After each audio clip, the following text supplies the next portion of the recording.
hell with everything. Yeah, where we are. That was really quick. That was wow. Okay. Hello, America. Hello. It's December 19th, 2021. Welcome. And I am Michael Anthony, your host. On the dark side is David Parker. He'll be stepping in shortly.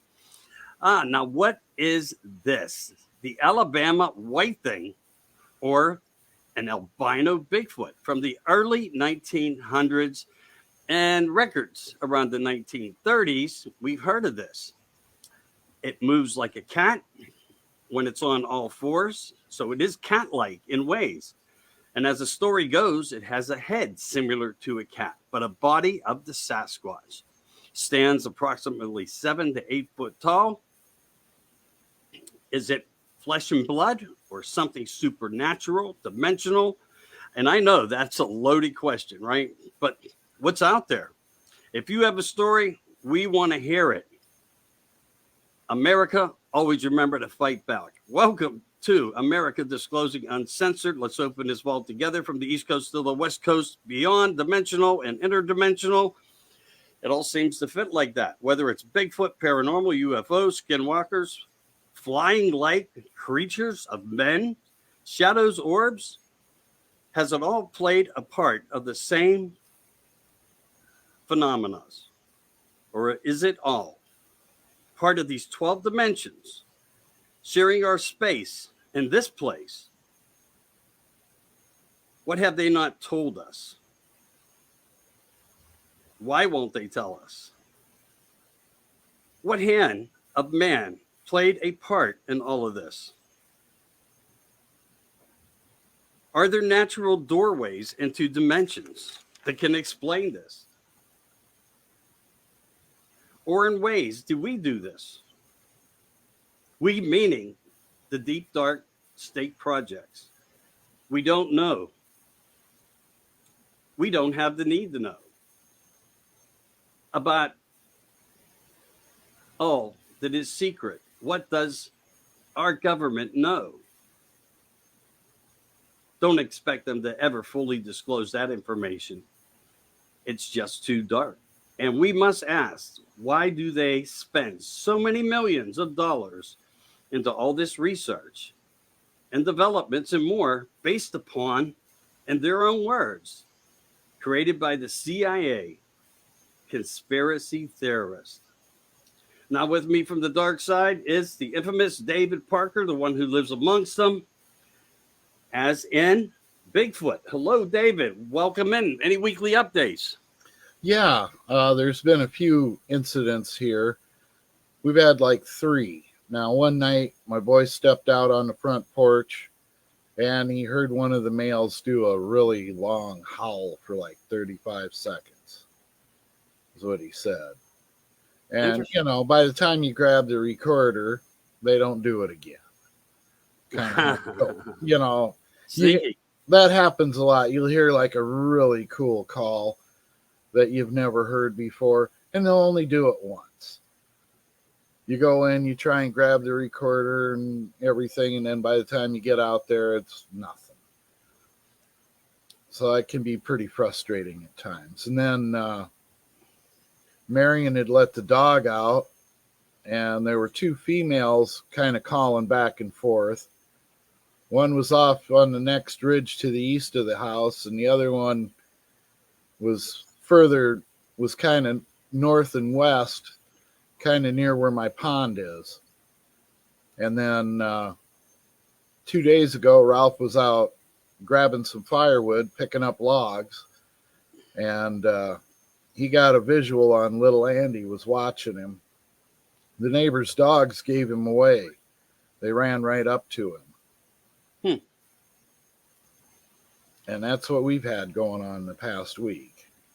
So and I haven't really been out too much because it's been pretty cold. Right. We are getting into that off and on kind of, well, at least for here in Pennsylvania. It's going up and down. Today's kind of a cold spell day and whatnot. The other day also, and interesting what you brought up there on what's going on your land that you're sharing amongst those big hairy beasts. I posted something and I really wanted to see how people would just address the topic. Now, it's still a small room in creation and people are getting to know what's this dark radio network project and what's this all about American Disclosing Uncensored. As people learn, I want to put things there because I want their narratives and opinions, but at the same time, I wanted to know how many people could address it and how many believers are out there that may just want to believe versus ones who are really trying to research and understand a picture when they look at it. So hats off to you because I didn't know who was going to catch it, but you did immediately. You were like right there. Come on, man. That's a cutout, And you know what the truth is? I make them. And I have made all these different types of woodsy things, like this little bird that I got sitting right here. You can't see it. Anyway, yeah. He's more of like an eagle on pedestal. Well, actually, maybe you can't see it. Which way does the camera go? I don't know where it is. Here, I'll pick it up. So I can always make a Bigfoot. Yeah. So anyway, I do things like that with a chainsaw. I would use the jigsaw to make some of those hairy critters. And, people strap them to trees and whatnot. They want you to put legs on them like they're going to, come on, the wind catches them, they're done. You got to screw them in place. And but people do narrate around all this false pretense. And then I saw that you had something posted as well that showed something about Boris Karloff and Frankenstein, and I think you were trying to point out something that somebody utilized a face to do something. Can you explain that? Okay, it's been going around again, but back in 2018, I debunked it. I'd looked at it, and when I clicked on it, there was this face, and the face had been photoshopped in there, but it was partial face of Boris Karloff as Frankenstein's monster, and they're trying to pass it off as a Bigfoot. So they used Frankenstein's monster to create their monster, Gotcha. Up in Pittsburgh here, I was pretty fortunate as a kid to get involved with movies and stuff, production, picture cars, locations, different things like that. And I got to know a lot of people. And there were things that went on in Pittsburgh that I was involved in that go beyond that. And I met a lot of people through it. One of the gentlemen that I met was and got to know was Tom Savini a little bit. He was the horror master of faces and motion picture for a while of the new age in the early 80s, late 70s. The creator of many faces and worked in I think Dawn of the Dead and some of these. And I might have the movies mixed up here, but some of the things like that where you see people goring on body-like parts and stuff, and the creativity of how they were narrating the scenes and so forth. And let me tell you something. When it comes on camera, it looks a lot different and a lot more gory than when you're looking at it, but you do get the element of it. So I understand, and I only bring that up because I have seen some people, very special, talented people who, created these kinds of things. And they did really good work at it. They really did. His name's Tom Savini out of Pittsburgh, Pennsylvania. All right. So, you had some other things up that you wanted to talk about and put out. And we were talking a little bit in our little narrative of the green room there through the week, portals and sounds and so forth. So, and how frequencies work. But I wanted to bring something up to you because of something you went through. And it made me just wonder, do you ever think that you might on your property have some type of vortex or portal? Because you said, and I'm not trying to put you on the spot, this is just gentlemen talking. You said that you felt while being addressed in some mannerism, this infrasounds that we know about and believe in ways that the Bigfoot is capable of doing. Could that be possible also to where some people feel like they may be walking, into a natural element of maybe a portal? Because we hear some of the same things. You can feel almost the same. So I was just wondering, is there any chance that you think you might have some type of veil that opens, or do you think it's all Bigfoot related? Period. Well, I'm not sure about portals. I've never seen one, walked through one, experienced one, but I have been hit with the infrasound on 2 occasions. The first time I know it was an adult male because I could smell him, and I tried talking to him. And he hit me with it twice. And it was I got hit hard with it. It made me physically shudder. And it was, I don't know if there was a telepathic component to it or not, but it felt like anger and fear, hatred and doom all rolled into one and hit me with it. And after this, because I was trying to talk to the Bigfoot and said, can we live in peace? It was when I was first encountering them. Right. I don't want to hurt you or your family, and I don't want you to hurt me or mine. And that's when I got hit with it twice. And after the second time, I went in the house and I didn't sleep all night. I mean, I sat in the living room in the recliner, and I had my 357 and my Mini 14 with 40 round mag in it and a spare, because I thought, well, if anything going to try and come get me, I'm going to give it whatever I can. I ain't going down without a fight. Right. And it left me kind of freaked out. Now, the second time it happened, it was by a young one. I believe it was the one I call Little Andy, because I had been burning some trash after dark when the wind went down, and I could hear the Bigfoots making their calls as they were moving in the direction kind of coming towards my property. So I went and sat out on the deck, and I'd shut off all the electronics and stuff in the house, and I could hear the kitchen window kind of vibrating like from a bass sound. Like when you got a TV close to a window and the bass sound will make the window rattle, or like when them kids come by with their stereos going boom, boom, boom, how it makes the windows rattle. I could hear that, but from my place, it's like 2 miles through the woods before you get to anybody else. So where is this bass sound coming from? And I didn't hear it, but it was the kind that makes the hair on the back of your neck stand up. And then all of a sudden he took off, because he was standing by my garage like 25 feet away, peeking around. And that was a juvenile male. And he took off so fast. He went across the driveway, across the, what I call the wood yard area where I cut firewood. And then, across the ditch, across the road, over a 5-foot barbed wire fence, didn't miss a step. The heavy footsteps were coming down. And they were coming down so hard and fast, it almost merged into one. Then he got way out there and broke a big limb. But, he took off like the devil was after him. And that's when I let him hear my mean voice. And I told him to quit trying to scare me, and they've never hit me with it again. That was probably 7 years ago.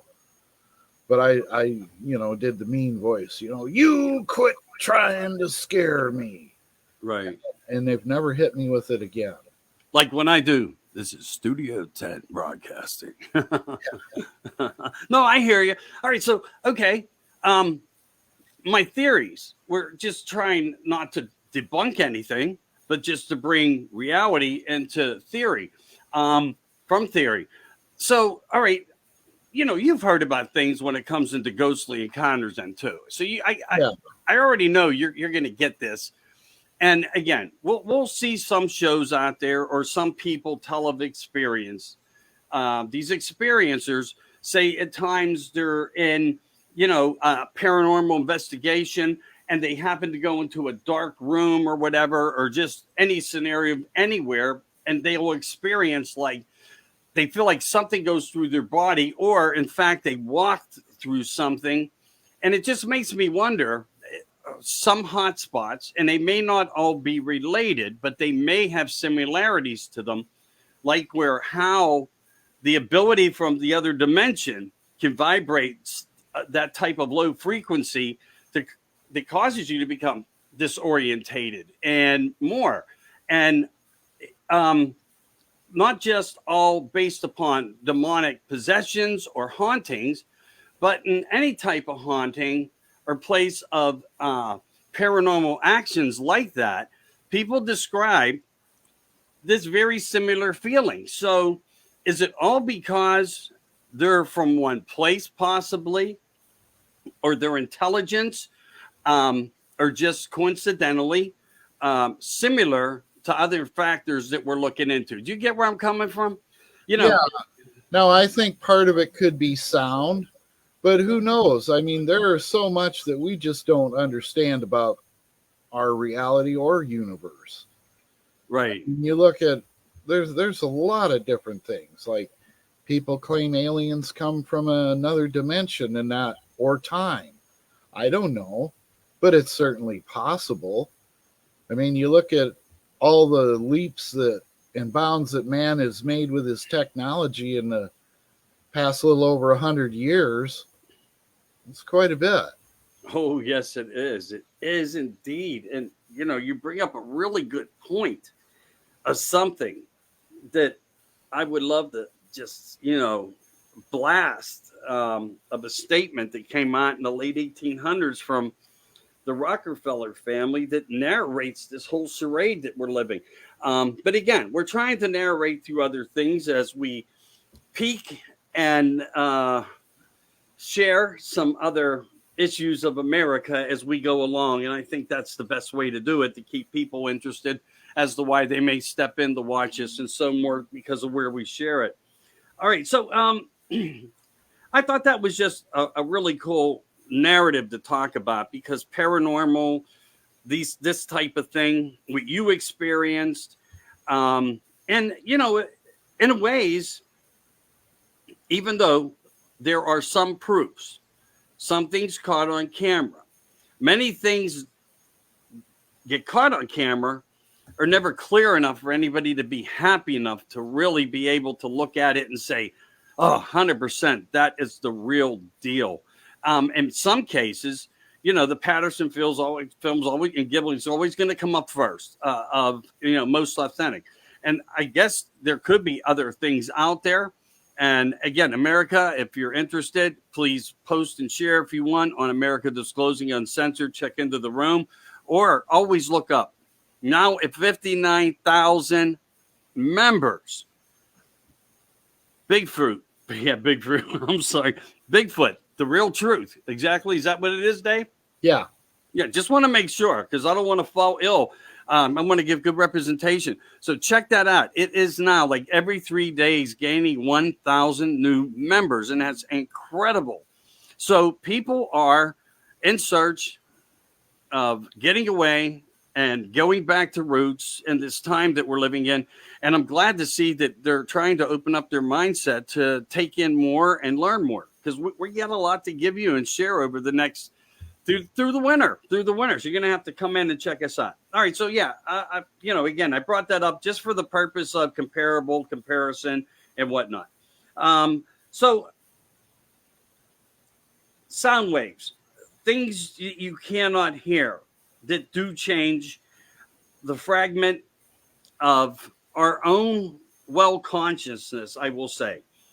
Similar to what we also know about weaponries of flashing lights, water dripping on your forehead, all these weird things, chantings, humming, and more, and then acoustics from a time that were created so well by and with certain chants, have certain types of influences of power. Is that kind of like what you wanted to share on tonight? Well, sure. I mean, even when you look in the Bible, we'll just use that as a reference to begin. Okay. Look at the walls of Jericho, how they came tumbling down. They had gone marching around the city. They had been saying prayers, and they blew trumpets, and the walls fell down. Just like the Tibetan priests, with certain chants and blowing of trumpets, were able to move a boulder. Remember that article I sent you on that? Yes. And you did post that as well, so everyone can see that, correct? No, I didn't. I just shared. I thought that came through. Well, All right, my I think apologies.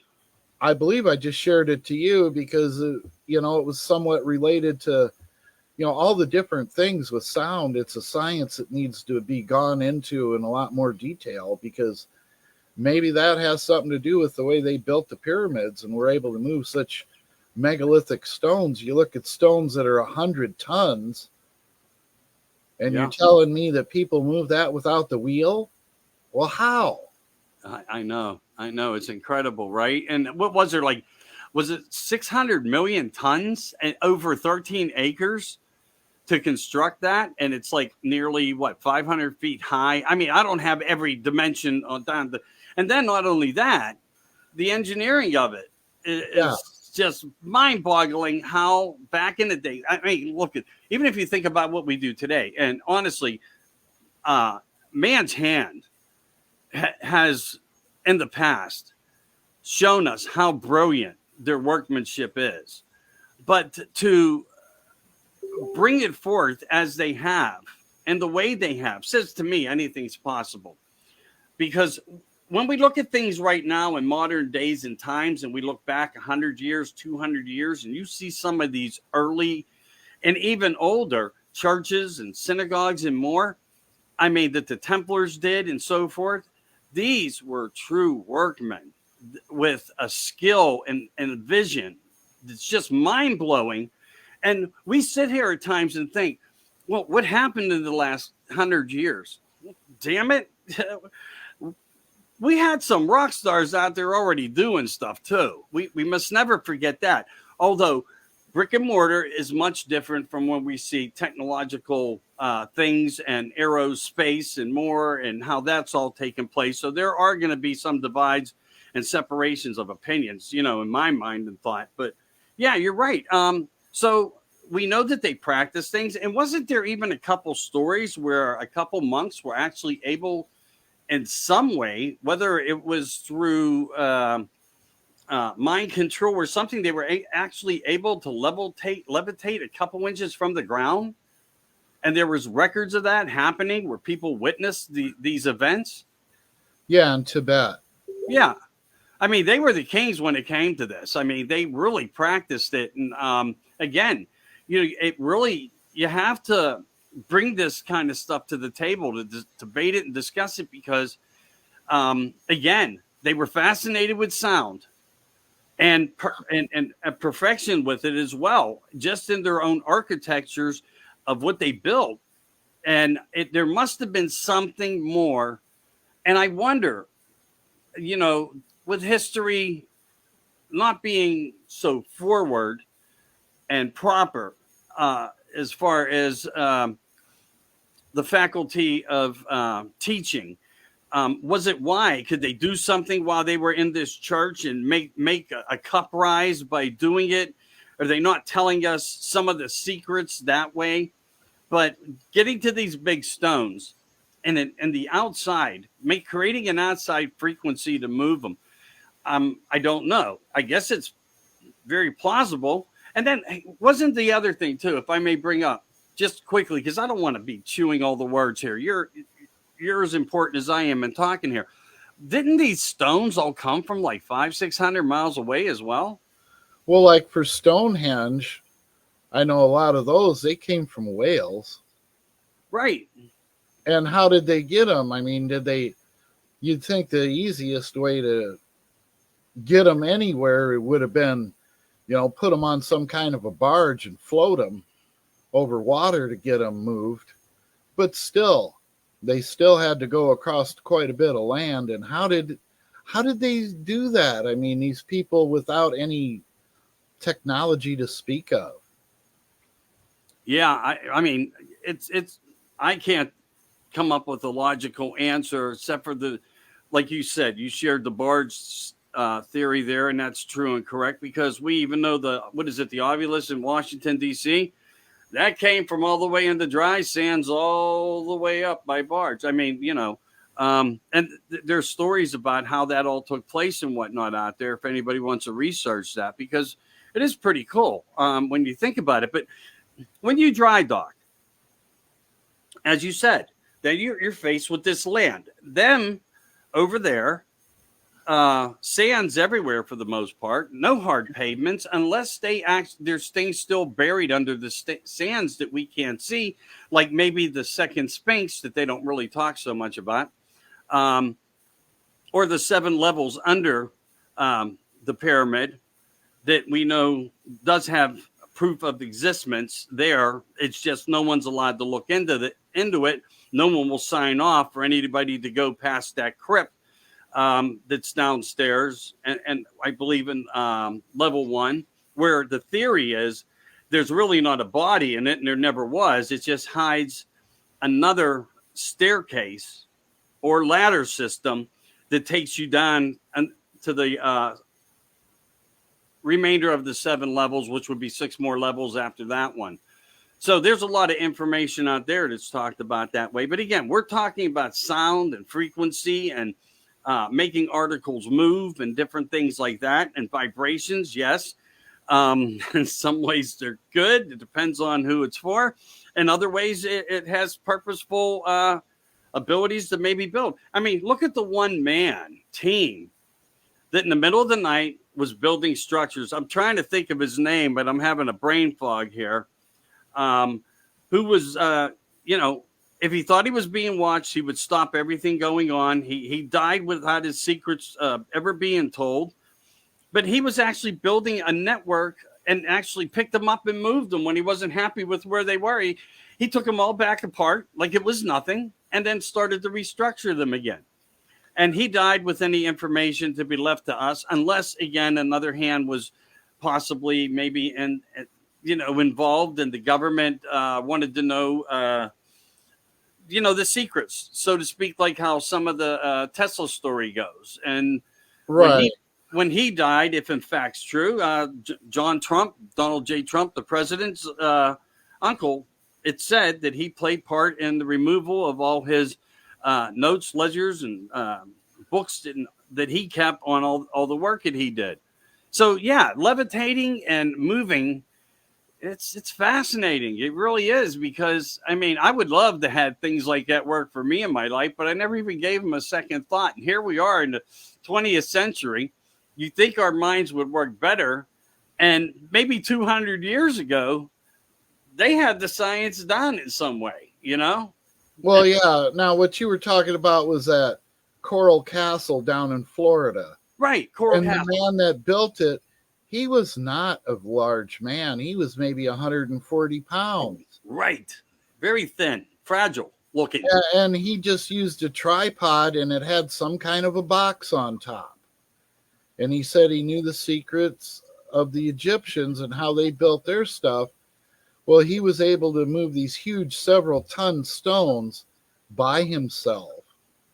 And a little guy like that ain't going to just pick it up. And it's not like you pick it up and put it in your pocket and walk off with it. And to use a tripod, but he had some kind of box on the top. There is a picture of that. And after he died, that disappeared. So, might have been like the Tesla. There's technology, and the government likes to keep track of that and see if they can somehow utilize it. Well, there's nothing wrong with that if it's for the betterment and creates purposeful reasons, for man, for all of us, for our technology. But they don't do it. If they do it, they take it to suppress it, to keep it, and utilize it only for things of purpose that we're not privy to, as I tried to suggest in some of my writing and, going into this format today. But yeah, it's wild. It's bizarre. It's hard to think about, because I've watched some videos even of how people did try to put, some genius into thought and did make things work, but never on the same level of Coral Castle or, the pyramid. It doesn't happen. And not just one, the 3 of alignments to the stars. And again, everything like rock stardom, on the money, secrets that we're not privy to, and they hide them. And that's why they invest millions in it. again, it doesn't help us at all. All right. Anything else you wanted to bring up on that side? Well, sure. You look at the way there's pyramids all over the world, and they're even suspecting them in Antarctica too. Yes. Which, yes. how long ago would that have been when Antarctica was ice free? We don't know. I don't know how much of a continental drift there is, but when there are maps in existence showing Antarctica without ice, Right. Map makers would copy a map from a previous map. So how far back does that go? How far back does the seafaring go with people? I mean, there's so much of our history that is just lost. Yeah. And there's so much of it that's covered up because it doesn't follow the narrative. Right. Well, and until somebody finds another map, the only one I think that makes any that brings any relevance to it, was it the Pierce Reese map? Was that the name? It might have been, and it was copied. Is that the one that was copied off of it was on a gazelle hide, I believe, drawn on it, and it showed South America too. Before, I thought that one came out after, but I could be wrong here. Again, it's a narrative of research we can look into and talk about. But again, you're right. You're right on the money. No matter what, it shows this place dry, and when people try to, do all the coordinates and everything, it's like somebody saw it through their own eyes, and they must have. Well, yeah. I mean, how else are you going to get a perfect shoreline when it's all covered in ice and a big ice shelf coming out from it? It's pretty tough to tell what's under it, but the map did pretty darn good. Yes, it did. Yes, it did. But it was almost like someone had an aerial view of it when it was ice free. Yeah, and we shouldn't have been up in the sky at that point. No. We had nothing that could have went up there. But that doesn't mean, by what we've learned and what caves show and glyphs and all these different, whether it's a carving in the stone or a painting on the wall, it's always depicted. Look at the sky. Look up at the sky. The gods. You can look into some of the topics that Eric von Daniken brought up in the Chariots of the Gods and that book, and how he depicts certain things of it. And I think he has a lot of relevance there. And he was on the money. Some people disagree. They think he was a little too forward in his wording and his analogies of things. But you know what? I think he was a rock star. And I think he still is, because he took a step. And without a man taking a step forward, you get nowhere. That's probably how they discovered to be able to move stones. Somebody had to do something in order for it to happen. If you want to lose 100 pounds, you got to start by taking that first step in that journey. If you don't take the first step, it's not going to happen. People just have this inside them. And that's why you and I are here talking about all this supernatural unknown, and maybe not even supernatural, but real human beings such as the Bigfoot, a flesh and blood creature and more. But again, you're right on some of the things, and you must ask yourself this. The Russian Pope showed up at Antarctic. John Kerry went to the Antarctic. Obama went to the Antarctic. What were they? And the astronauts went there. What did they go down and through these ice cavern elevator systems that they put in and installed throughout the ice? What did they go down and see? And we know that there's a lake down there with an abundance of life that we've never identified yet. Yeah. So, again, I truly believe we're onto something there. And as us as people, we should try to push for it. And many people do, but, we can only do so much, because it's like hands off. It's for all the elites and the powers of the nations only. And that's one of the methods that they do work amongst with, besides the fact that they're all working amongst with us against us now. But when it comes to certain forms of how we get along, everybody has a fascination with the unknown, including our governments. Oh, and yeah. We know something's there. We know absolutely something's there. Why? Just because of how they act and who went there. You don't go down to look at a lava rock. Yeah.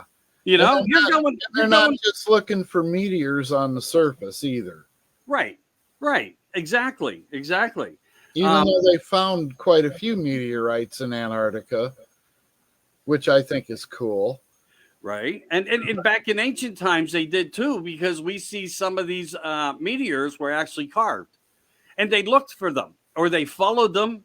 They found the trail. And for some reason, they wanted to do and place art on them to leave them behind us, because there's a lot of skepticism there. Even some people say, oh, they could have came from Mars with the great explosion or whatever happened on Mars, if in fact all true. And that's always the choice for anybody and the viewers to come to that conclusion on. Look at the research, you base it. But let's just say that occurred. Could a catastrophic explosion, could it have actually blown these artifacts here?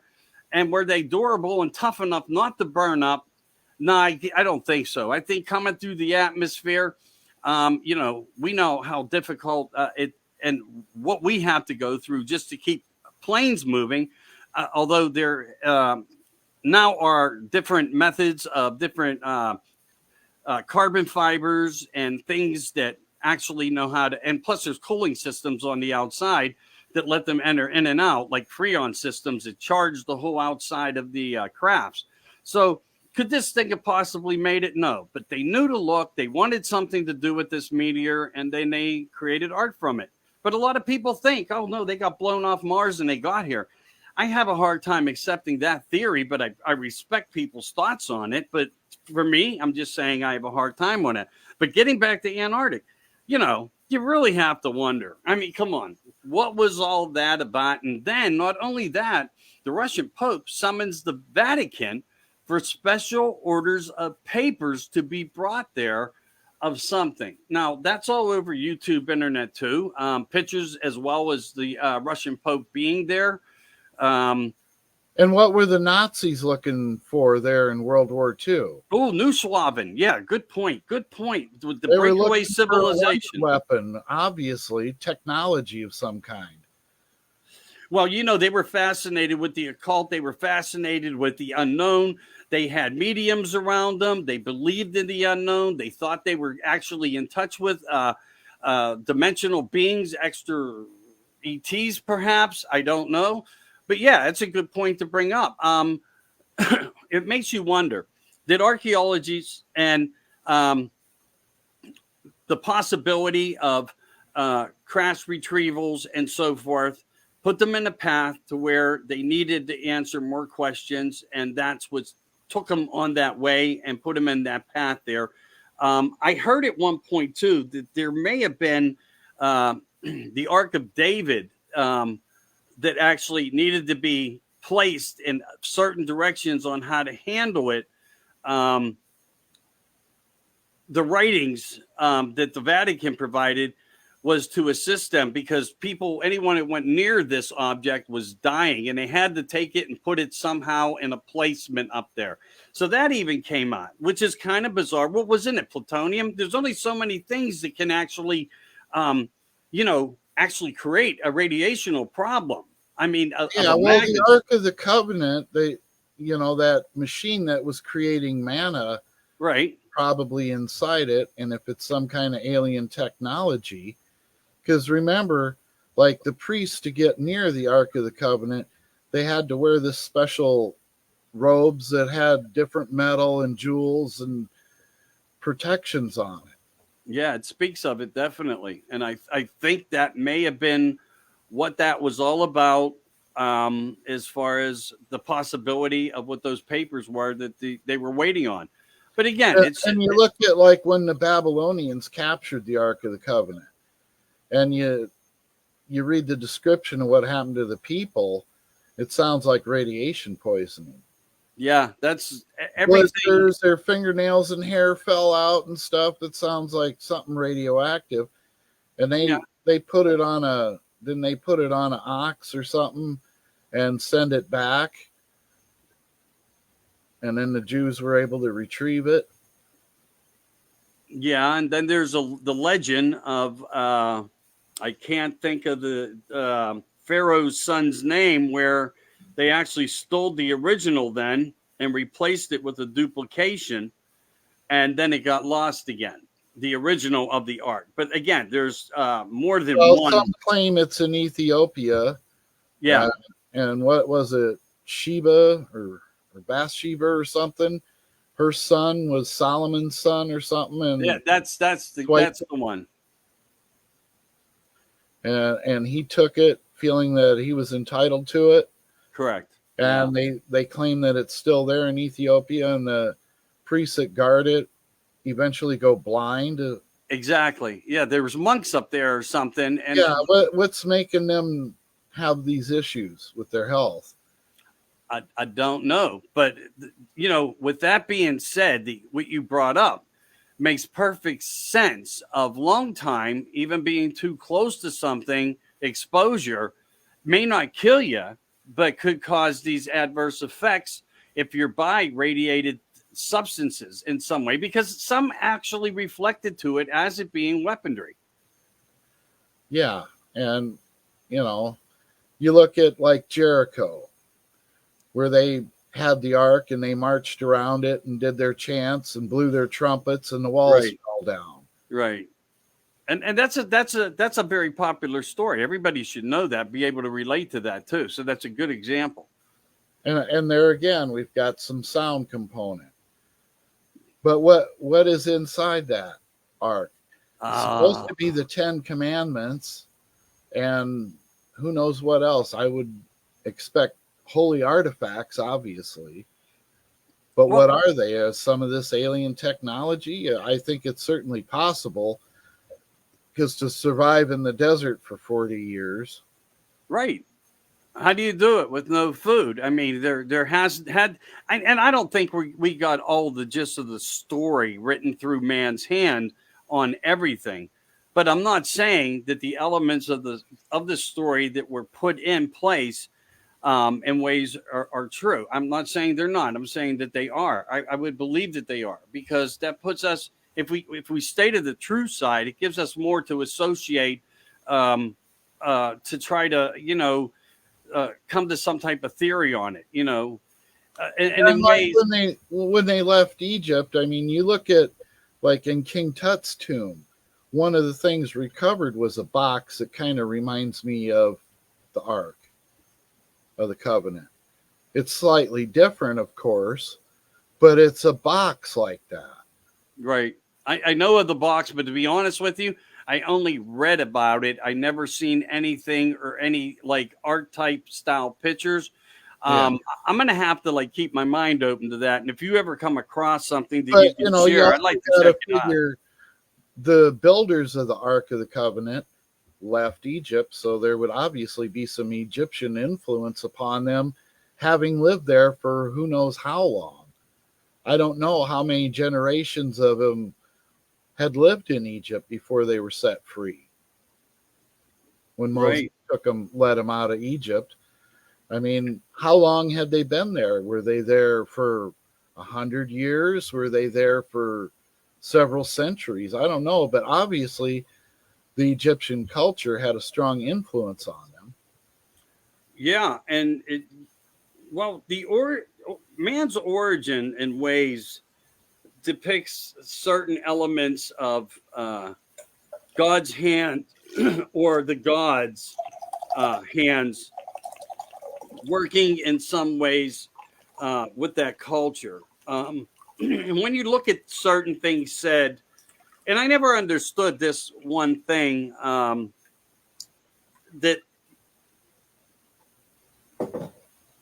I guess Moses represented it, where it was said, and I'll probably get this wrong right in a moment because I'm trying to collect my thoughts on how to say it and bring it into my memory, because I'm doing both. I'm calibrating both those components right now. But he made a statement like about, leave my people, let my people go. So was there a separation of gods who controlled certain people, because weren't we all people of one God? Not according to what some of the writings narrate around. And that's why maybe, in fact, truth is in the words of the gods, meaning more than one. Because when you look at the element of how people were spread out, and some people even say the Antarctic at one point in time was connected here. It was more of a connection on these land bridges. They existed more. And that's how some of the travelers in the very, very ancient times, got across from one point to the other, because they even claimed that the Indians weren't even the indigenous to the United States, that there were pre-cultures here. Right. Before that as well. The oldest recovered DNA they got in Alaska from some children, and they were of European origin. And over that's 11,000 years ago. Right. And that always seems to come up as well. And the red hair, the light color eyes, and they already know, at the minute they know anything, they know enough to already know the origin when if they find any hair follicles or anything like that. But yeah, that's all really.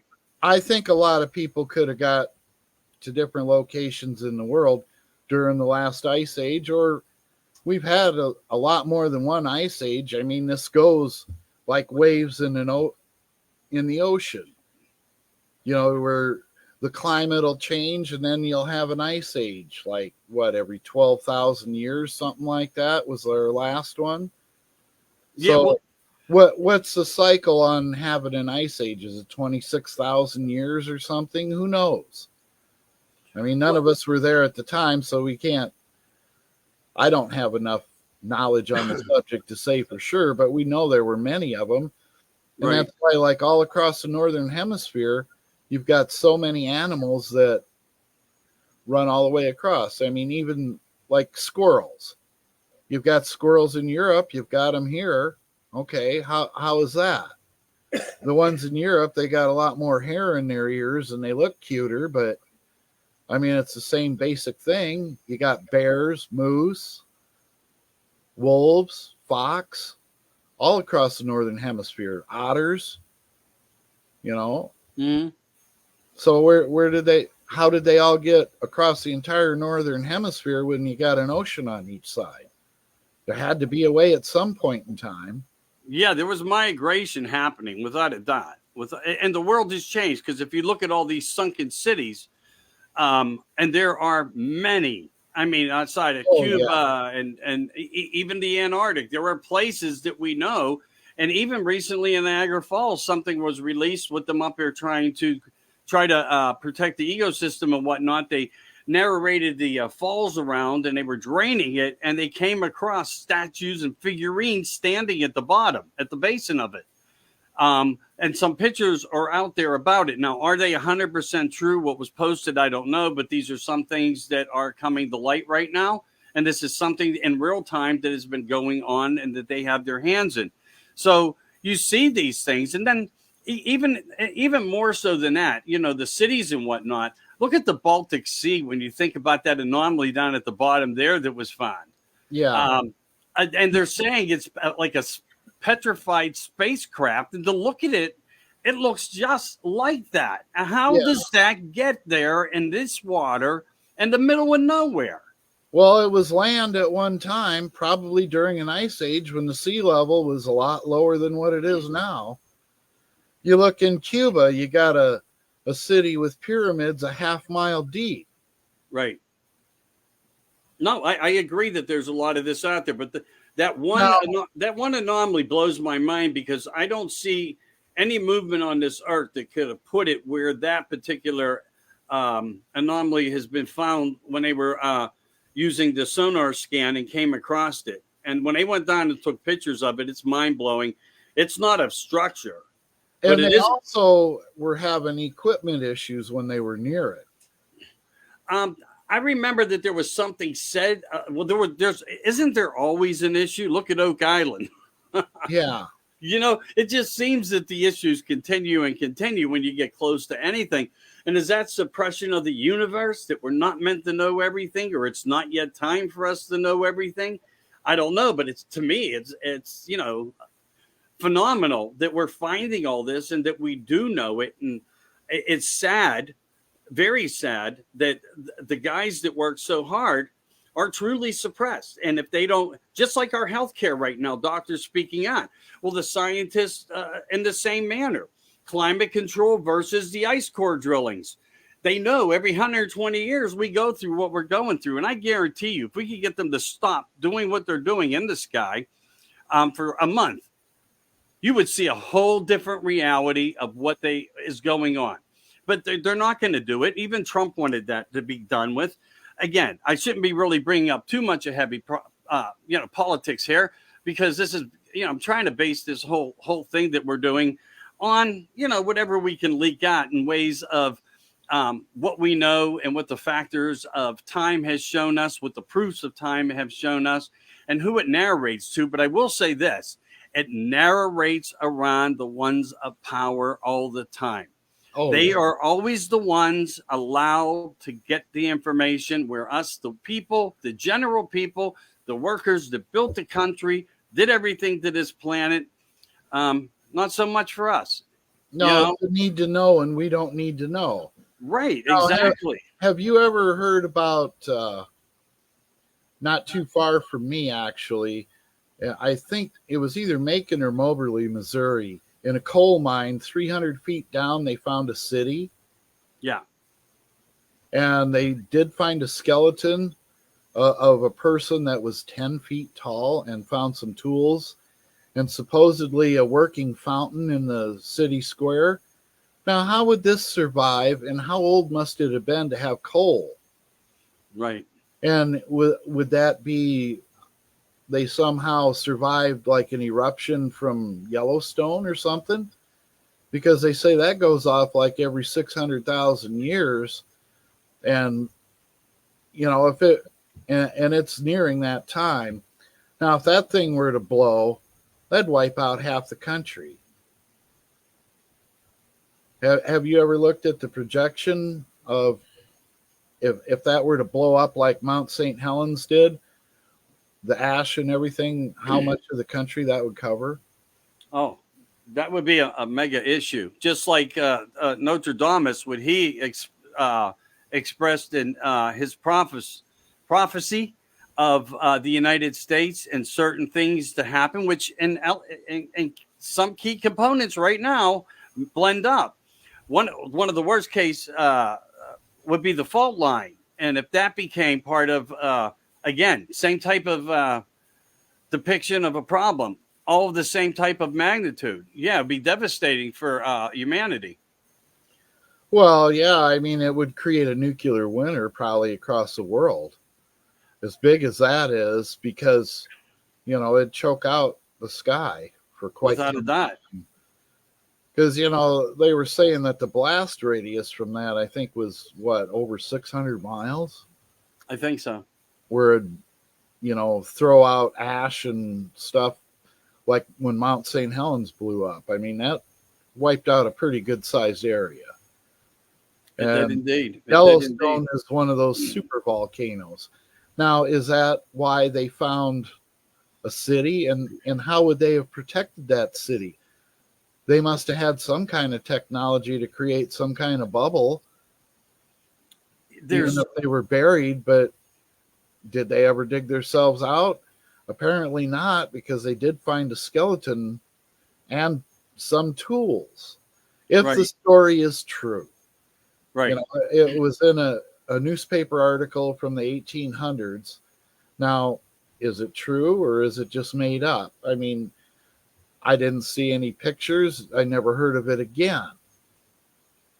Well, ground penetrating radar is proving more and more of these factors of these cities, as well as some of these buried cities under mountains and so forth. I mean, there was a fascination, but maybe not a fascination, but maybe a very good reason why they felt they needed to make all these connections throughout the United States. And I'm talking an old time where there were channels of tunnels that crossed everywhere. And I'm talking in mega mile structures, components that would go all over the place, even under the pyramid. It claims that there are like 3 tunnels that can resource across. And you don't think they're there, but then you hear about submarines who can go under certain parts of waters and can travel up 100 miles, 200, 300, 400 miles into the coastal in underground river caverns. And they've been doing it. And they know that there's existences of places. Well, I mean, all along the Mississippi River, all the states that border it is where you find all the caves. Now, in the United States, the state with the most caves is Tennessee, and number 2 is Missouri. And I think Illinois ranks pretty high up there because there's quite a bit of Illinois along the Mississippi River. And all those states along there are just loaded with caves, and all through the Appalachian Mountains, too. Right. And you know what? I really think there's much out there that they're not going to discuss with us ever. I mean, you know, we have these burial mounds, giants. We have the Smithsonian, giants. We have newspaper articles that support all the facts of the reality of giants. We have old pictures and newspapers showing many things that, sorry, Mr. Government, but you know what? They got at, and they are at. And people, only the willing ones that really want to look to do their research can find us. And there's 2 brothers. I think they're stonemasons. They've been following this trail in many ways on the giants, and they've went into caves and they found teeth and things and molars, which we know they didn't come from normality people like you and I, just the normal Homo sapiens sapien. Are they Nephilim? I don't know. Are they Anunnaki? I don't know. But they are giants, and they did exist here on this earth, and there are still people out there that genetically, if they are of a certain bloodline, RH or negative, seem to have growth patterns like this 9 out of 10 times. Yeah. The 1 percentile range is the one that has a genetic deficiency somehow of a hormone thing where it makes their body grow. Those people actually have deficiencies in their body structural, you know, their core, their bones. And they know that. So, yeah, I mean, we know the giants once were here. Some talk 14 feet tall. And you could see them in pictures holding up a lion like it's a little kitten, you know? And you know these lions, me and you walk by one that tear our head off. They're holding them up as pets. Yeah, that was the Anunnaki, and they were, you know, it looked like they were 12 feet tall. Well, or more. I wrote a piece a while back where, you know, the Anunnaki creation story for man, there were 6 Adams and 6 Eves. Yes. Now, why would you have 6? I felt that maybe that might be a way to explain the different races. Because you've got your 4 basic races of man, where you've got your Europeans, your Africans, your Middle Eastern, and your Far Eastern. And then you've got some mixtures and blends of those. And then what about 2 races of Bigfoot? Add that in there, that'd give you your 6 Adams and Eves, because when you look at the Bigfoots, the ones like from Asia are reported to have the reddish hair. Right. Their reports, you know, and that's why they have nothing to do with the giant Gigantopithecus. Gigantopithecus. Yeah, they have nothing to do with that trait of DNA, though, correct? We don't know. There's just so much we don't know. And you look at the mocked up skull, that's just someone's concept and interpretation, when all you got is a hunk of jawbone, but it doesn't have, you know, they make that skull out with the big sagittal crest, and I don't believe Bigfoot have that. I think they got a different shaped head, and it's probably full of brain, and because they got teeth like ours, they don't have big giant fangs like a gorilla. Do you think they have double set of teeth like some of the giants, 6 fingers, 6 toes, double rows of teeth? Because that's another representation to Anunnaki, double rows of teeth. Now, I haven't seen that personally, but I've heard it before, but I can't confirm it because I didn't see it with my own eyes. Right. And a lot of what I'm talking about here, I've never actually seen it with my own eyes, but it's talked about. And Al Missouri and some guys out there, other guys out there, bigger names, they're invited to lectures and so forth. These guys do and have traveled to Peru and some of these other places when it comes to the elongating skulls and the bones and all these different things. And they actually got to see a lot of that stuff. I wish I could have, but I can't. I can only talk about it. But I know the existence of it is out there. According to them, and we have to understand that these are people representing truths to us. And I have to back them up and say they're telling us the truth, because they just wouldn't come out with something like this. And it just wasn't that they found them there. It was found even in the Americas here, but again, They found them in Europe and Asia as well. Right. The elongated skulls are all over the world, even in Africa. And you look at like certain African tribes where they do that binding of the baby's head. Yes. Try and create the appearance of an elongated skull. Yeah, they wanted to make themselves look like part of the God Center. But here's the thing. They can do that with the skull from a baby because of the soft bone matter that exists within them. But they don't know. They never have the mass to where it will ever become. And the thing is, with those elongated skulls, their sutures where the bones knit together are different. Yes. So I think that, they are either probably some kind of a hybrid or a species of man that no longer exists. And maybe once in a while in the genetics, one pops up. I don't know. Right. And that could actually reflect to your hypothesis of how you're seeing the 6 different traits of human or DNA that you were describing. Bigfoot, when they do the DNA, they always come back on the mitochondrial side as human female. Well, what if it isn't human female? What if it's Anunnaki female? Right. Is what's coming back as human. Because what separates us from the apes is we've had 2 chromosomes merged. So an ape will have 24 chromosomes and we'll have 23. And that's why there are experiments to try and make a super soldier by combining human and ape. Didn't work. Spending millions of dollars on it. And you know what? Germany was one of you bring up a very critical point.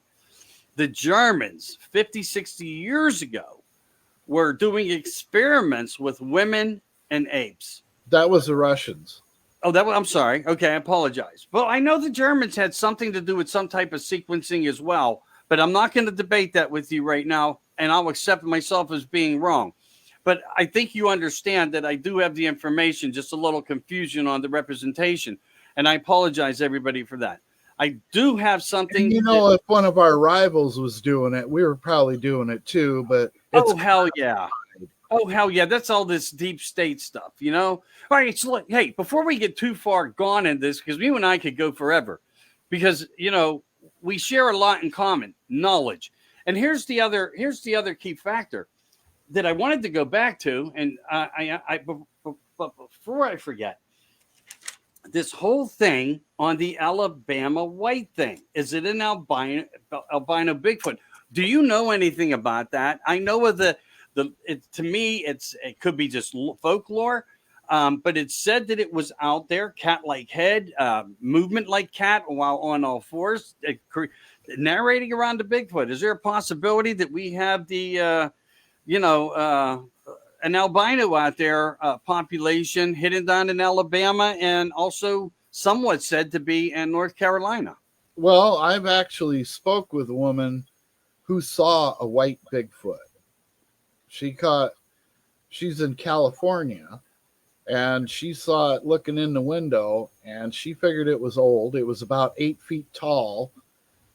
And she said when she caught it looking in, it smiled at her, and she said its teeth were all broken and jagged and stuff. So she figured it must have been old, but she does have Bigfoot on her property and in several different colors, ranging from one that's somewhat blondish to brown, black, and this one that's apparently white that she felt was an old female because it was 8 feet tall. Now, was it white because it was old, or was it white because it was, you think maybe there's a little more inbreeding going on with them, and then genetic anomalies will pop up. And like, for example, right near my house, at one time, there was one deer that was black that was running with the herd. I mean, the first time I seen him, I had to slow down, do a double take because, the brown part of him had a lot of black hair mixed in with it, and he was significantly darker than all the other deer. But the white was the same. Now, I've seen pictures where a deer is entirely black. It's rare, but something goes a little wrong somewhere, and when the Yeah. genes match up, and you get that, just like where you get like a black cougar. They Yeah. say it's like what, 1 in 1,000,000 or something, but still, it can happen. Oh, I believe that. I And, mean, and I think you could get a Bigfoot, for example, that would be white, that maybe is an albino, or might be a descendant of one, because not every albino is. There's varying degrees of albinism. right. Because Right. like sometimes you see pictures of deer where they have all these different white patches on them, and then they'll have blue eyes instead of brown eyes, but they don't have pink eyes like a true albino. Interesting. All right. Hey, we've been spending a lot of time on these things. Let's jump off for some of the UFO crowd that may be able to watch this and check into it. I wanted to bring up something. This may not have nothing to do with UFO, but it may be alien of nature. So many people talk about the black-eyed children, but something's coming to light in a different way about the black-eyed children. Some of the first experiencers, the ones that had the encounters, are now 30 years later being revisited, and they say that these visitors, black-eyed children, they may have seen them in a bank parking lot or something, had an encounter, they were uncomfortable, they managed to get away, whatever the scenario is, no missing 411 there. But now, mysteriously, some people are claiming, and I'm not saying it's true, and you have the right to choose on, what you want to believe out there, look into these things like we do, like I do. They're saying 30 years later now, there's knocks on the door, they open a door, and they have not changed, and it's like this memory of the first experience is made such an impression in their minds that they even knew their facial features in every way about what they were in front of when this first occurrence happened, and they're coming across them again.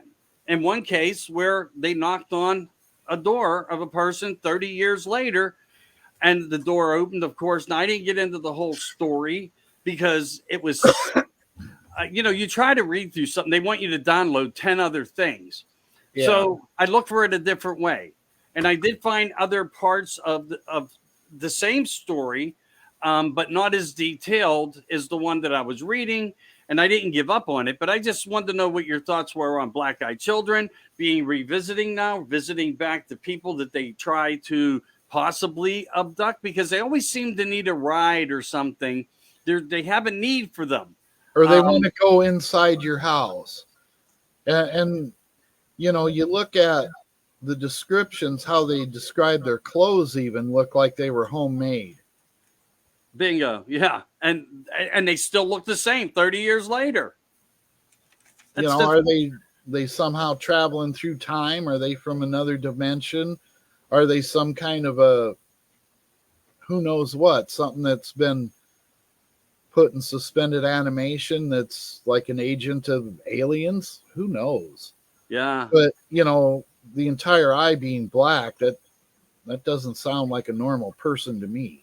No, and the only thing it matches up to me is it part of the ET robotic family of grays, where they say the talls control the little ones, and they're actually, technology. They're not. They're like part something hybrid with technology in them, and the eye, it's just an eye covering of like if it's protection. Yeah. So you have that narrative, but I'm going to get into something else here, just to keep on UFOs. The Phoenix Lights. And the reason I want to bring this back up, are you aware of it at all? I'm sure everybody kind of probably heard of this. Yeah, where there were like, what was it, like 7 of them? They were unidentified. There was a lot of them up there. Anyway, in the Air Force manual, NORAD and the White House are the only ones that do not fall under Freedom of Information Act. And get this. If they don't fall under that, that means they're protected and they wanted the Air Force to always narrate all the information through them, and then they would drip it into the Pentagon. Makes me wonder how much ATIP of information they really may have had, just because of what we're going on in the present day and what's being disclosed, like the Tic Tac video and the fact that I had something up by Obama that reflected where he actually based his information very carefully, but he also placed the information. So he puts it in your mind, and I have that. I could play it, but for right now, let's just go this way. So anyway, we know that this happens. And then the governor, I think his name was Simpkins or something like that. He even made a statement that he witnessed all this. And then he came out and said that he wanted to get to the bottom of this, that we should know more about what we all saw. You have, 700 people, thousands of people that witnessed it, 700 people that testify about it. So you got all this. They're all saying it's a mothership. There's a lot of different video footage of it. Right, exactly. A lot of people had the phones, and that worked. Now, here's the real weird part, and this is where you have to wonder how far the deep state is in with influence. Well, this governor, a lot of people didn't know this. He had 22 criminal charges of bank fraud against him. And while this hearing was going on, he was allowed to leave it, the hearing, to take a private phone call, which he did take.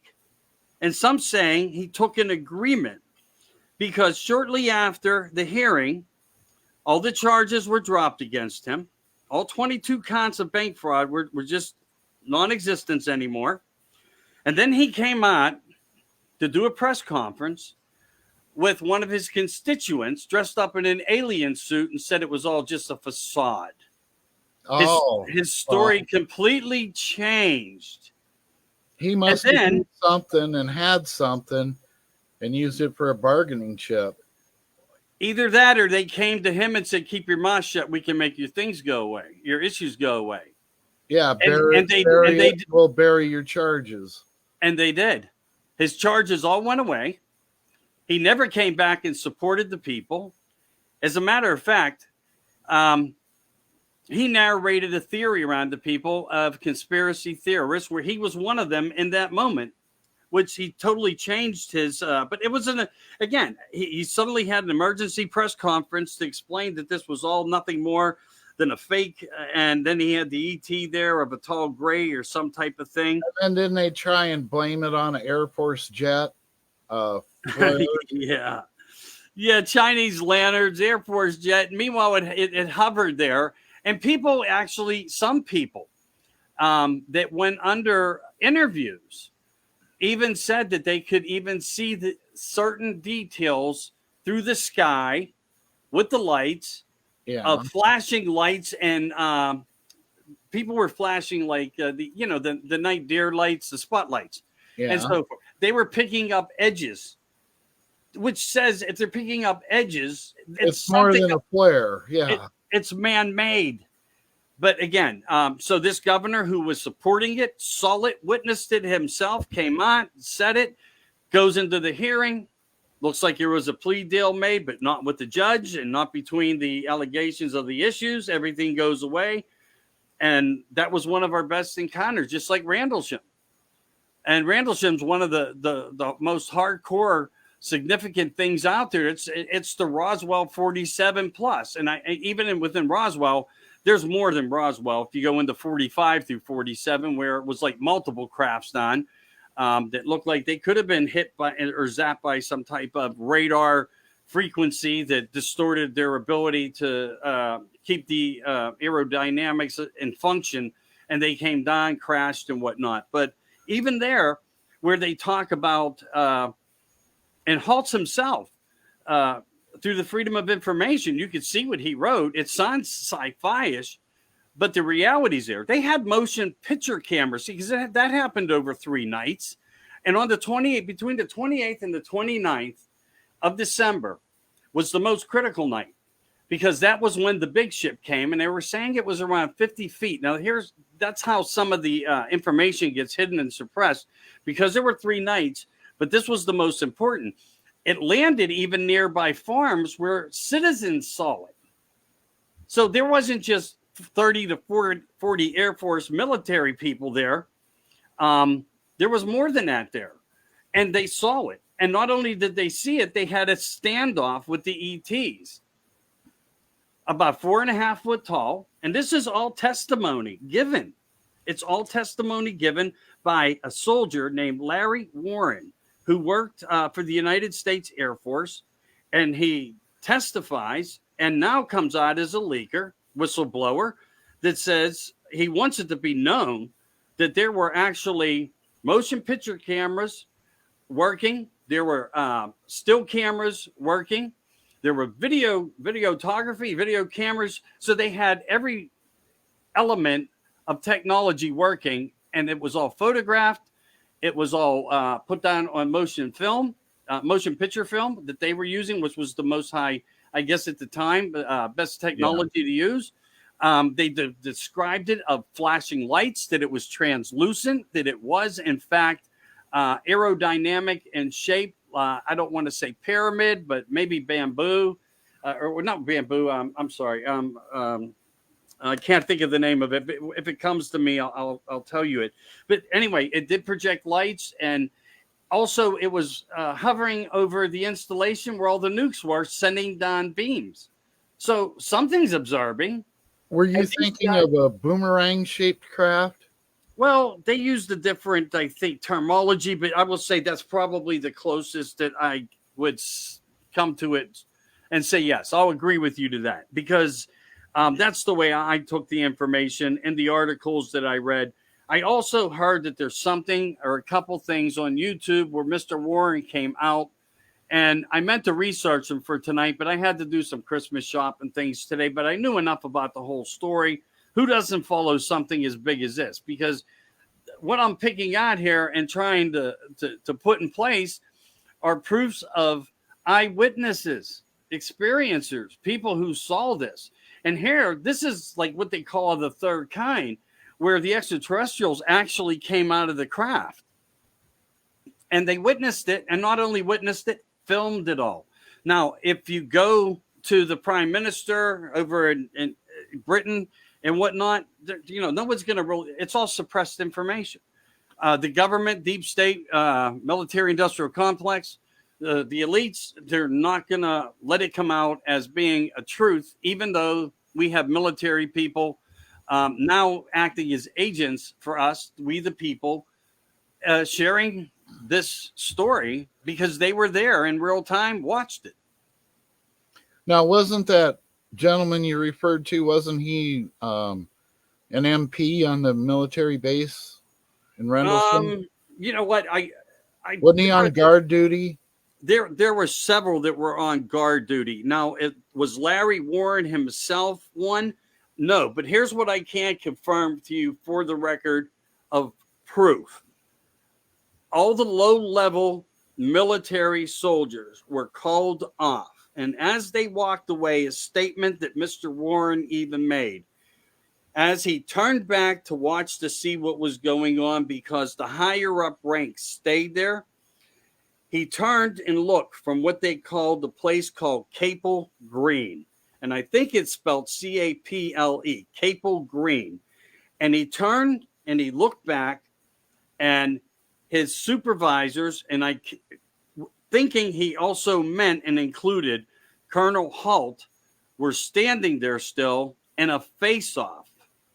And that's all it ever was. They were looking at us, meaning the military, our military representatives there, filming this, observing this. And on the other hand, they were looking vice versa. Yeah. So it was an eye-to-eye contact that lasted like 7 minutes. And they described it. Even the uniforms. This gentleman said that they had like packs on around their waist, and you could tell that there was some type of equipment or something. So here, these are some of the most significant things that we can talk to share with people in ufology. and hope it helps them. And I wanted to do that. But the glowing lights, one led right on, red light on top, flashes of light. The craft definitely had definition and shape to it, and that was very definitive. They could tell it 100%, no question. Again, the citizens saw it. The guy's name who made this testimony and provided the story over to an overseas affiliate, his name was Larry Warren, and he was one of the ones. Now, there were other people on other nights that observed the craft, and I think that might be what you're talking about, where there was a recording and there were certain identification things that looked like Egyptian writing on it. So that story's out there too. But this wasn't, remember now, this occurred 3 nights in a row. Yeah, well, the one that I was talking about with you earlier was a smaller, it'd be like a single occupant wedge-shaped craft. Nothing came out of it, but it had like hieroglyphs and the guy touched it. Right. And then later he wrote down all this binary code and it was some kind of a message. Exactly. And I don't know if that had to do with DNA or something. I could be wrong on that. I heard some things over the years.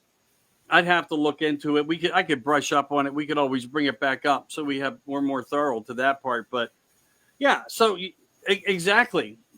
And they even had something like that in the series The X-Files. Remember where they had that craft washed up on the beach that had all these hieroglyphs on it? So they were kind of running off of that story in there. I didn't catch that episode. It's something I could probably look for to get an example from. Because it was like supposed to be on the ocean beach in Africa or something, and it was on a X-Files episode. Yeah, no, I'm not gonna lie to you. I didn't catch that one, but it's good information. I know that X-Files, in ways, in my opinion, seems to have been fed certain informations. I also think that other people that were in the movie industry were provided information that correlated. Well, they did the research to try and come up with some interesting content. And it's like, I'll take this element from this story and then we'll create an episode around it. I mean, that's how writers are. Right. Well, then think about this one. How did the Jetsons cartoon get it so right? Yeah. I don't know. How did Walt Disney get it so right? I don't know. They say Walt was actually a Mason, so maybe he was privy to other types of information as well. I mean, who knows?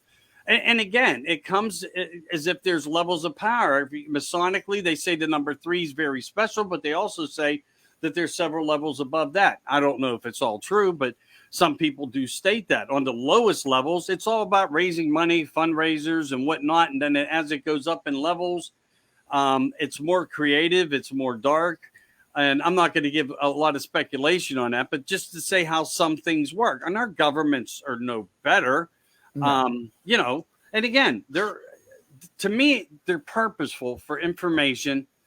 And if you take a look at where we are in our world in 2021 and the disaster that it has been, it almost pushes me in my mind at a point where, like, are these people working for someone else? Because if you reflect to some of the things that we have as information provided, like the Georgia Guidestones and more, if they were to stop humanity and depopulate and all these other things, what would the purpose of money be? It's almost like they know something, or they're working with something, or they're being instructed from somebody.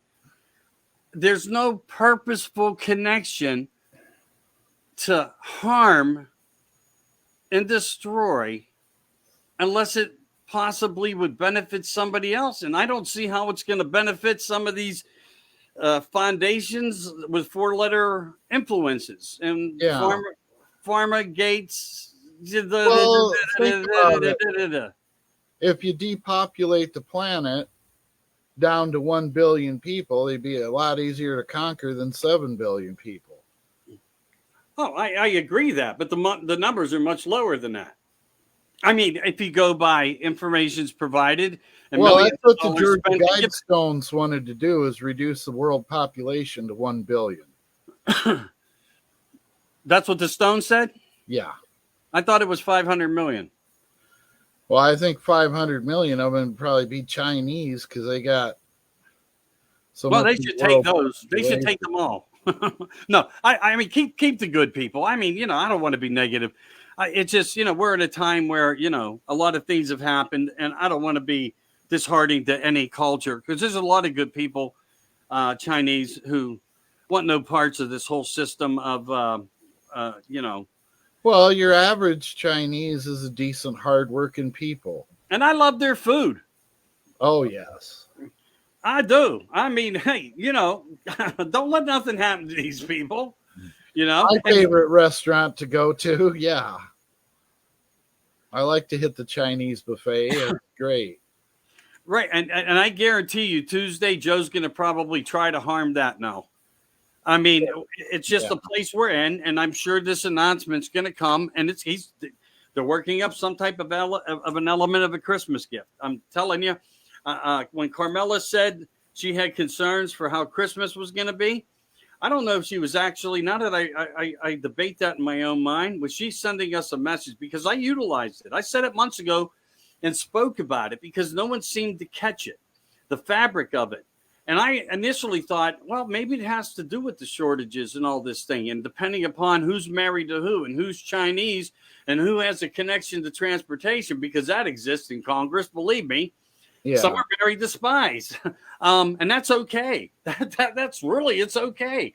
But, it's all about a bigger purpose of a bigger thing. And even if we take numbers out of the equation, all right. There's hidden agendas that we're just never going to be privy to, and all we can do is sound like conspiracy theorists and speculate on it.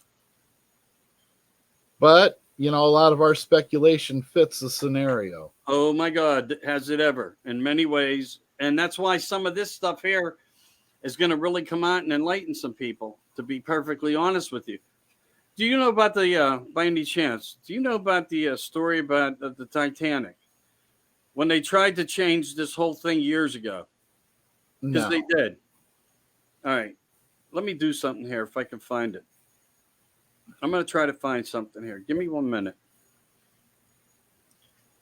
Because we're working together on this group room, and it's important for me to share everything that I can that helps us all too. Let me see here.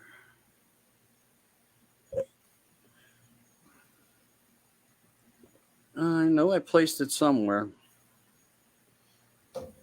It's mind-blowing, but research says it's true.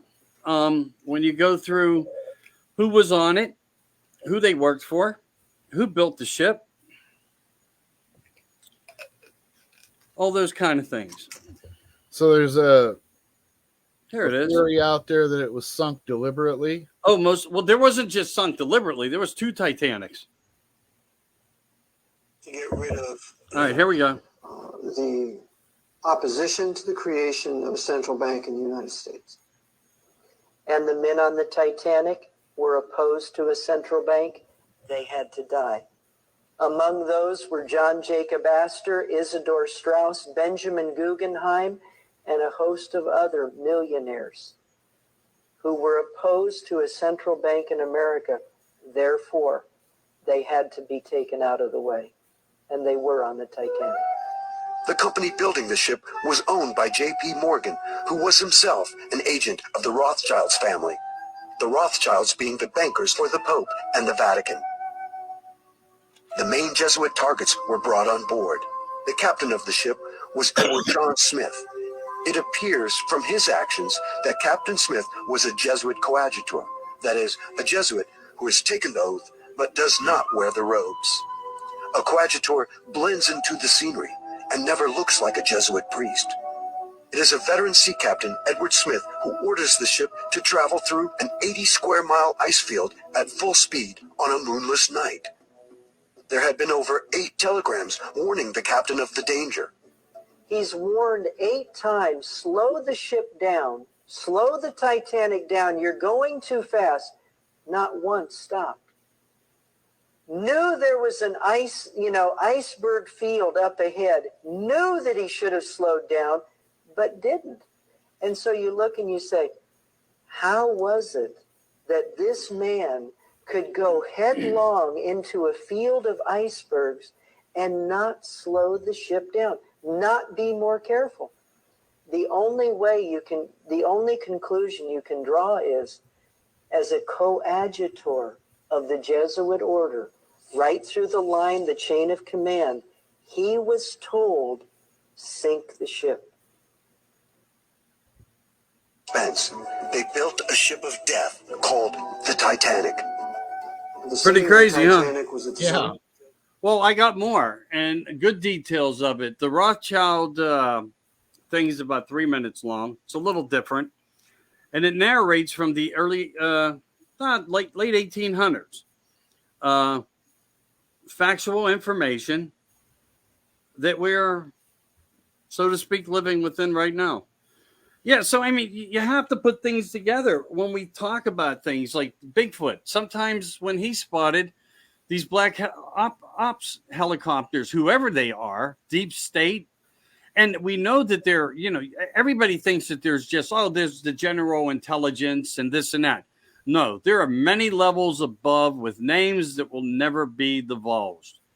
And they're supported immensely through tax dollars and money to keep them operational and to guard and close guard and take care of certain issues of what the narrative controls through a one world government. Because to be quite honest with you, in my mind, and not to go too far off over under this, it's just mind boggling what they'll do, period. I'll just leave it like that. It's just mind boggling what they'll do. And if you did listen to some of these other pieces of data and information, it tells the whole story. And even in 1970, they came out with a Project Lockstep, which then took the father's writings into a think tank, where this think tank then passed it out and started diversifying the information, how to start the narrative and critical race theory, how to start it in school educations, etc., the blanket of everything we live with right now. And that data can be found out there. And there's even more. If you go under the NASA website, NASA didn't even realize that they had released articles openly to the public that narrated this whole collusion. And these papers are out there, and they're found by people like you and I, or others that are conspiracy theorists, and they're rock stars because they're the ones that are now putting all this information in place. And like you just made the statement, if it wasn't for people like us with some theory and not afraid to try to, create an opinion of fact, this wouldn't be out there. No. You could take 50% of this, if not even into the 70 percentile range, that most of their information that the modern day public would have right now would be nothing, because they didn't know where to look for it. Well, that's just it. You can find anything on the internet if you type in the correct search parameters. Exactly. One of the things that I find fascinating is I follow litigations, lawsuits, and more. Because when you follow that trail is the first part of Part A, and I'll just describe Part A real briefly here, because we're getting into a element of time. But when you follow this, you'll see where the real work's being done, who the footworkers are, who the grassroots people truly are, and what they're doing and where the changes are that they're trying to fight. So you can find recorded data that it is an actual case. It has case numbers. It has docket numbers. And then you can put it together when you can look at the complaint and so forth and why it's going into the courts and so forth. And that's the key place, the key element. If you go by certain letters of the alphabet or certain numerology of numbers, that just may be a blanket of something else, because everybody has a theory even right now that Christmas is going to be mind-blowing, of a different matter, in a different way, from a bigger source of something they want to see happen. And by 10-6, and I am using a figuration of a number that stands for a letter of 6, 10-6, which everyone knows what that insurrection date was about. It's all over the place. It's just all over the place. And all these things correlate. They all match up, and all the information's out there. And it's a big attack, and it's shameful. It's shameful. And this is why I'm saying there's something tied into this deep state, archaeology, our DNA that goes, it's linking to something. It's linking the bloodlines. A lot of people say that already. And the possibility of who are we in touch with? Is there other direction here in play? Again, it's a hypothesis, but is it possible that there is other elements in place? Because to me, to destroy a world, even if it was to come down to 1 billion as the number you use, and let's say that's a factual number, and it's easier to handle that number. If they handle that number and the population of humanity goes away, which I don't see any reason why that would be true, they're trying to take 250,000 people in real time now to Mars to colonate. And I already think that that's pretty much, there's a step in the bucket there already, because we know anti-gravity came out over 40 years ago. That was already figured out. We could take other narratives that would take us into long-term, conversations that way. That they want just a place of property, of slavery, and what would it mean to them? What would it mean to them? To me, it's almost like somebody wants this place back, or something more. Why would it be so important to the Bilderbergers or the 4 corporate leaders of banking, Vanguard, BlackRock, and all these other names out there, Morgan and Chase, and the superstars of money? It's all about control. It's really not about a dollar if you really think about it. It's power and influence. Yeah, but without people, it means nothing. Yeah, but if you reduce the people, less of them are easier to control. I would agree to that, but I don't see a meaning of all this planet for nothing. Yeah, I mean, if you think about 4 or 5 people having to hand, the full house in the deck of the cards. Yeah. Or let's just say you got the 4 aces, the 4 horsemen, the ones who think they are. What does it mean? Yeah. I mean, really, what the flipping hell does it mean? There's something bigger here, man. I really truly believe that, you brought up things about the Germans in Antarctica and things found and possibilities, this, that, and just like in the Grand Canyon where they supposedly found an underground city, the Egyptians, the Smithsonian came in, took a whole bunch of stuff, and now in the Grand Canyon you're not allowed to fly in that area. It's restricted airspace. It's all restricted. Exactly. You're not allowed to go look. You don't. No need. Because you might find that there's some truth to it when they went to suppress it. Yeah. So you put a no-fly zone. That's about the only way you're going to be able to see it. Because apparently, if you go down the river, you don't see it. Right. The entrance, that is. Right. And we know that everybody's looking for the Lost Dutchman mine, and there's been TV shows about it that were stopped and suppressed, and these guys knew where they could go, where they couldn't go. A lot of people come up missing. Oh, yeah. Now they also, like in Africa, found ancient mines, and they don't have, where they're supposedly find stockpiles of gold. Where'd all that go? Well, some of the things I could bring forth to you was, if you go back, a long time ago, the British sent troops and ships in to navigate through as much gold as they could to do a takeover, like an occupied takeover, like when we called Occupy Japan, and people were collecting figurines and pottery and different things, and they became very valuable. Anytime the occupied red seal is on the bottom, it's a power enforcement of another country running a country. And because they made deals, just like they did when people talk about how slavery worked. I mean, people's own cultures sold out their own cultures, you know. Well, and there's still slavery going on in Africa. Oh, and it's even going on in America in many I ways. mean, over there in Africa, they actually sell slaves. Well, I know that.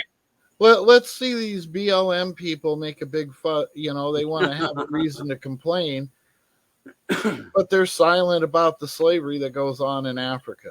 I mean, if they're such activists, I would think that would be more of an issue than any something that happened that came to an end in 1865. It's, you know, I don't feel that reparations should be paid, because if they were to be paid to anybody, it should have been someone who had the actual experience. Right. And the bottom line is this: I've never owned any slaves, and they never picked any cotton, and therein ends the argument. I understood. I understand that totally. And that's why, you know, when you look at border issues too, Biden only has concerns with Ukraine because he's in bed with them. He's in partnership with them, but he has no issue of letting all the people cross the border. Again, totally going off into other topics, but they're deep and they're real and they do exist.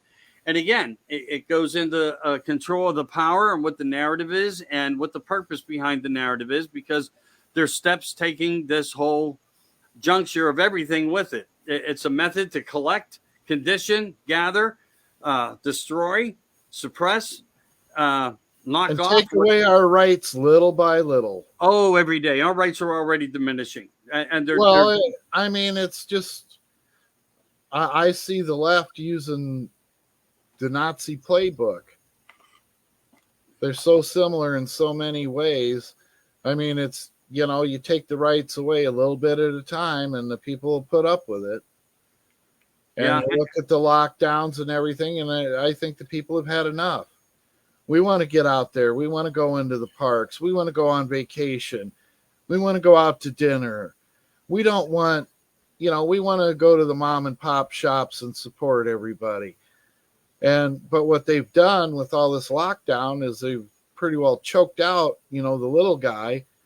And it's all going for corporate. Where the big chains, they're going and they'll survive. But, you know, the little mom and pop shops, they've done, seems like they've done their best to destroy, you know, the entrepreneurs. Right. And if they can do more, they're going to create ghettos throughout all the cities. There's not going to be any substance of structure for shopping or purpose. And then it's going to all be stay home and you order by internet and we'll watch you do it. And that's why I pushed the other night. Listen, man, if you want to make your dollar count and let the petro grow a little bit, go to the bank when you go out the next few days and take cash out and use all cash. Make cash have a purpose again, so their digital cards stops them from following you. And now I come up with all kind of methods of how to fight back. Do people listen to them? I don't know. But that's one way you can fight back. Go to the bank, get your money out that you think you're going to spend. Yeah, I know we're not living in safe times, but if you're shopping with somebody, 2-3 people together, just everyone stay close. Utilize and learn to grow some of your own food too. Oh, without a doubt. Well, you know, if you got a place to store it, there's no reason you shouldn't be canning. Right. And you know what? Do it. Now, I've given up on having a garden here because it gets raided so bad it ain't even funny. One year I had 24 tomato plants and I only got 6 tomatoes the whole season. Because somebody big and hairy likes them too. And every time they just start to turn color, they'd get picked. And it wasn't by me. And I mean, a half a dozen plants were in cherry tomatoes. And you mean to tell me I'm only going to get 6 tomatoes out of 2 dozen plants the whole season? Yeah. So I kind of give up on trying to have a garden here. Just like I've never gotten a peach off my peach trees. Right. You've mentioned that before. I'm sorry. They'll all disappear in one night. And it's like, dang it. You could have left me a few. That's not the way the world works out there. Everybody has hunger pains, you know. So Just But like the how Hunger mad you Games. gonna get? I mean, if somebody's hungry, well, eat. They ain't Yeah. eating my pets, they ain't eating me. So okay, yeah, you can have the peaches. Dang it, I wanted some. I hear you. All right, my brother, we're up to our time. I want to thank you for being in, and I want to give you a call also, though, in the next day or two, because I want to try to do something on the Dark Radio Network project format for a YouTube presentation of kind of like in the same type of format. I know you would be rock star at it, and to get that to grow. But I'm going to give you a call. We can talk about that to get that moving a little bit if you're interested. If you're interested and your life allows you to be able to do it, or to at least Sure. be a guest every once in a while. But it's just like this, where we talk about things of interest, share to the groups, try to get them some information, and so forth. So I hope everybody likes the show tonight. We want to thank you both, Dave and I, and we're wishing everybody a Merry Christmas, a Happy New Year. We'll be around in limited times, but I can speak for myself. Dave, will you be available for the Sunday after Christmas? Sure. Okay, so then I know, Chris. I don't do Christmas very well because, well, in my past, my mom died on Christmas Eve, so I kind of just withdraw. But you know, sorry, brother. well, it happens. I mean, her health was bad, and I mean, she was just burned up, and that's when it happened to happen.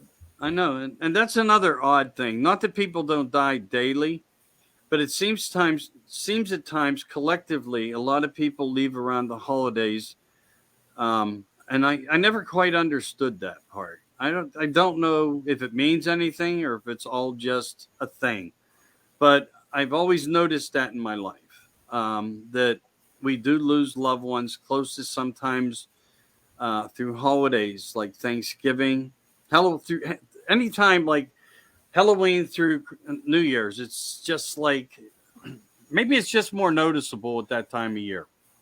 It could be. Yeah, it could be.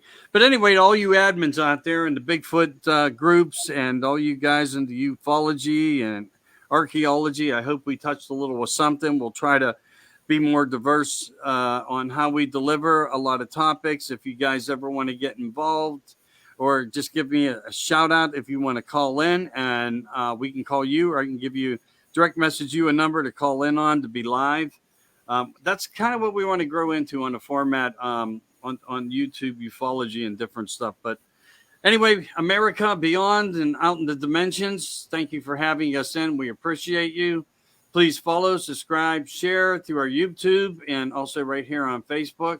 From Dave and I, if you don't see us through the holiday, have a Merry Christmas, and we'll be seeing you soon. Thank you, Dave. Have a great night, and best to your fiance. Yeah, you too. You can give me a call after the show. You got my number. Will do, brother. All right. All right. Take care. Good. Bye.